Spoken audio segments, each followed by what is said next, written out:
Hi everybody, it's been a minute. Welcome back to the channel. As you can tell by the title and the thumbnail, today we're doing After Effects tutorials. A bit different from what I normally do with Photoshop, but I'm trying to learn a few new things, so I thought I'd bring you guys along with me. A new composition. Make sure your width is 1920 by 1080 pixels. Put your frame rate as 60 frames per second, and just you can call this composition whatever you want. I'm just going to put it as transition. And make sure your duration is 5 seconds. Press OK. Now, first thing you want to do is very simple. Go up to the layer tab, press new. Go up to the layer tab, press new, and then press new solid. And we can just call this background layer. And just make sure it's black, because that's the color you want your canvas to be, and just press OK. Next thing you're going to want to do is go up to your text tool and just press anywhere on the screen. And go over here to your text settings and make sure your fill color is white and there's no stroke.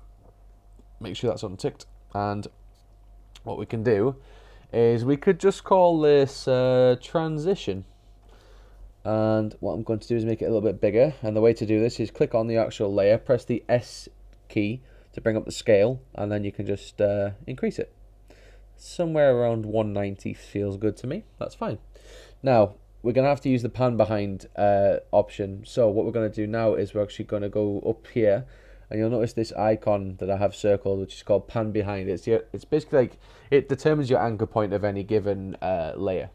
So what we're going to do now is press the Control or Command key, hold it down, and then double tap this, and you'll notice when you do, this little pan behind symbol, your anchor point is actually centered automatically. Go to your selection tool again, but this time what you're going to do is go to your align tab, which is here if you want to find it. Go to your window and make sure you have align ticked, and it will pop up on the right hand side. We're going to align it centrally, both horizontally and vertically. What we're going to do next is we're going to create a new layer above it. Make sure you have no layer selected by just clicking somewhere on this open space in the bottom. Now when you have your rectangular tool selected, make sure your stroke is turned off. You can do that by pressing the actual text, and then making sure you click this symbol here, which means there's no stroke options. Make your fill color as white, or whichever color you fancy, really. It doesn't really matter too much.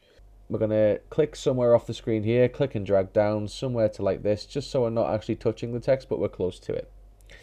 Okay, and now what you're going to want to do is go back to your text tool, press the P key to bring up the position, and what you're going to do is you're going to bring it a second forward, like so, and click position, make a keyframe for it, and then go back to the start and press this again down here, which will add a new keyframe from the actual beginning.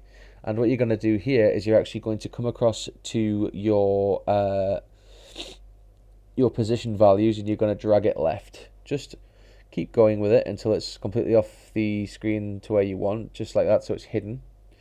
And what we're going to do next is we are going to actually highlight both of these keys, and then we are going to, if you're on a Windows computer, you can press F9 to easy ease these, or you can just right click, go to the keyframe assistant and press easy ease those both. And now what you're going to do is you are going to go up here to your graph editor tool, and you can right click it and make sure you have edit speed graph selected. Click on this little point here on the right hand side, and we're going to click this and drag this across so that the influence and the speed are nice and smooth. So if you click the graph sign again, it'll go back to your original timeline, and just press your space bar so you can see what it looks like when it transitions. As long as you're quite happy with that and you know that it's going to be clean like that is, it's very smooth. What you're going to do then is you are actually going to, just bear with me a second, we are actually going to click our track matte, and if you want to make sure that's there, you go to this little symbol in the corner, it expands or it hides, or you can toggle switch until it pops up. Now what I'm going to do here is I'm going to actually add a track matte, and I'm going to add this to the shape layer, which is the actual rectangle we have. So you're going to alpha matte it to that. Now what we're going to do here is we're actually going to click this little box here beside it, and we're going to invert the matte, because you want it to be an alpha matte, and it'll, if you hover over it here, you'll notice alpha matte is selected. If you click it, it'll be lumen, but we don't want that. We want the alpha matte, and we want to invert the mask. So what we're going to do here is if you drag back to the start and then you press the space bar, you'll notice the actual shape layer is hidden. You go to press OK, you'll notice it almost like appears from nowhere. It's like the start of a credit scene, like so. And as long as you're happy with that, you can then move on to the next step, which is you can actually click on the shape layer again. This time go to about 3 seconds. No, sorry, not 3 seconds. 1 second before the end, because it's a 5-second snippet. And make sure you have this shape selected. And then you're just going to draw another rectangle and on here.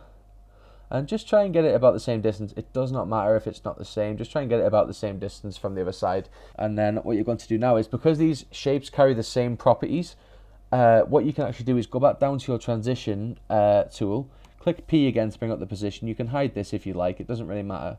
And then what you're going to do here is you're going to click the keyframe assistant button again. You're going to add another keyframe at 4 seconds. And then drag across right to the end, which is 5 seconds. And then you're going to add another keyframe. While you're hovering over the 5-second mark, which is the end of the transition, this time you're going to go up to your position values and you're going to drag across to the right hand side here until it hides itself yet again. Highlight these 2 keyframes. They're already easy eased. So if you press the speed graph again, you'll notice these look the same, but they shouldn't be. We're just going to drag this left one in a little bit just to even it out. So what we're going to do is go back to the start and just see how it transitions. So you'll notice it went in nice and smooth and it goes out nice and smooth. And there we are. If you do have any problems with this, just please feel free to drop them in the comments. The alpha matte tracking and the lumen tracking, it never used to be this way with the old versions of Adobe After Effects. So if you do have the old versions, don't worry, you won't have these 2 toggles just here, which is the alpha matte and the invert mask. It will just be as simple as going on to track matte here and it will say alpha track matte or no track matte or lumen track matte. If you're happy with this and you'd like to go ahead and save it, what you're going to do is go up to your composition and then you're going to add this to your render queue. And then if you go to your best settings and make sure it's on full resolution, best quality and everything else, press OK. Come down to the output mode and you're going to render this, and make sure you have H.264 selected. And what that means is you're actually going to have a video file that is going to come out on the format of MP4, which is a standard video file that you can use for the web, which is completely fine. Output to, basically this means where you're going to save it to. So I normally save things on my iCloud just to be safe. I'm just going to save this on my YouTube stuff, and I'm just going to name this transition practice. And you'll notice when you go to save it, it will actually have the video file format saved. Obviously on the file format you can read it here, and at the top if it says .mp4, you know it will be saved as an MP4 file. Just press save, and then what you're going to do now is press render. And I'm just going to speed this up so it gets done. Actually, I won't even need to actually. And once you get that pop up, you'll know you're finished. And transitional practice, what do you know? Let's open it up and see how it comes out. I'm just going to move this to the bottom so you guys can see it nicely. There you go. So it pops in, 3 seconds go by, and it drifts out. It's very straightforward, very simple, but you can, as you get more practice, you can obviously incorporate more files to it. You can add things, you can make things disappear, you can use different angles. Just have a play about with it and see how you guys get on. I know it's been a while since I've uploaded, and I appreciate you guys sitting through this while I probably ramble a bit too much, which I normally do. But anyway, thank you very much for watching. I really hope you enjoyed, and I hope this helps somebody out there. It certainly helped me. It took me a while to work out how to do it properly, but it does feel very rewarding when you can get better at it. But anyway, take care. Thank you guys very much for watching. Let's get on the road to 150 subscribers. I will try and upload a lot more. I have a few videos I've already recorded and edited. I've just got to work out a time where I'm going to upload them. But anyway, have a nice day, guys. Take care, peace, and whack the like button and subscribe.